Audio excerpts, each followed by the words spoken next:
So mga tol, alam po ng karamihan na heavy underdog talaga ang ating pambatong WBA IBF Super Bantamweight World Champion Marlon Tapales kontra sa undisputed o kasalukuyang 4 Division World Champion The Monster na Oya Inoue.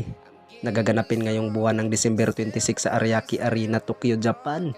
Bukod dyan ay napag-usapan ngayon sa pustahan sa ating pambato ng former 3 Division World Champion angas ng Pinas Janrel Casimero.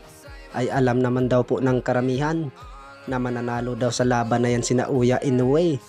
Kaya doon siya pumusta kay Naoya Inoue. Alangan naman pati daw bulsa niya, itataya niya, na alam naman daw niya kung ano ang mangyayari sa laban na yan. Sa kabilang banda naman mga tol, ay natatandaan po natin na napuspon po ang laban sa ating pambatong IBF Super Flyweight Jerwin Angkahas noong buwan ng November 12. Nagaganapin din sana sa bansang Japan sa Ariake Arena.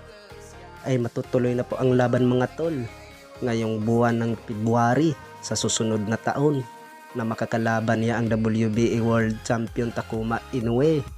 Bukod dyan ay kakapanalo lang din itong ni Jerwin Angkahas kung saan din niya pinabagsak ang pambato ng Colombia na si Wilner Soto. 6 na buwan na po ang nagdaan.